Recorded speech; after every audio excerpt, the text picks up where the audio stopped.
Business stakeholders can sometimes be skeptical when we talk about testing with only 5 users. And sometimes they insist on keeping existing workflows, even though they may be outdated or complicated, because they feel they don't have enough research to make changes. During our Q&A session at the August virtual conference, Jakob Nielsen gave advice on how to handle this type of situation. I mean, first of all, I think we should acknowledge that 5 users don't really represent all users for certain types of things. Some of the things that are more maybe opinion-oriented, preference-oriented, or things where you are hunting for a very small kind of marginal edge case. You might not find that with testing with 5 users. However, the advice to test with 5 users isn't that one study with 5 users is all you would ever do in your life. That's what you do where you're doing iterative design. And then you'd have another design the next week and you test with another 5 users. And then week after that, another design version, you test that with 5 users and you keep going. So you accumulate a total exposure to a larger number of users. But even then, if something is a really tiny, marginal, small thing, you might still not find it.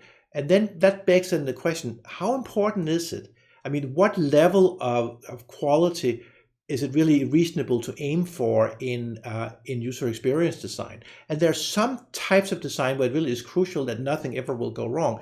But there are other types of cases where, let's say e-commerce, people buy the wrong thing and they get a green sweater rather than a red sweater, whatever they had wanted to buy. And you've got to process that return. That's expensive. Yes, but how expensive? So are you going to spend like $100 million on very detailed user research to save, a few $100,000 in return processing? And the answer is no, you shouldn't. You cannot design the perfect user interface. It just doesn't exist.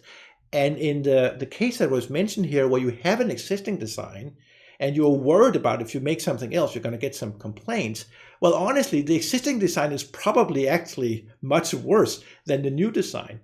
So the real decision or choice is not between the new design and perfection, where your perfection you're not going to reach, in the next design. Even in 3 another design rounds, you still not reach perfection. There's going to be some problems. You're going to get some complaints. But the real choice is not new design versus perfection. The real choice is new design versus old design. And the old design has a lot of, maybe there are more hidden impediments to either productivity or user satisfaction or user errors and so forth that maybe people don't complain about because that's how it has always been. We just expect to suffer, and therefore we don't say that we're suffering, but we feel it.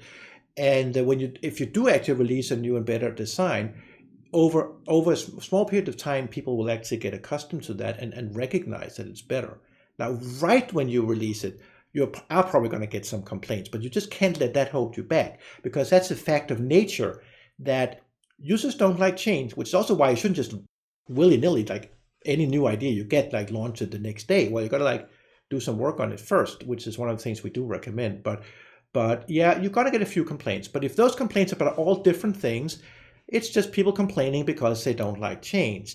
If all the complaints, like thousands of people, all complaining about the same one thing, well, then that thing might actually be wrong, or at least it's very worthwhile doing some extra follow-up research on that one thing that so many people are complaining about, and release like a tweak release that fixes that one problem. So that should be considered and should be planned for.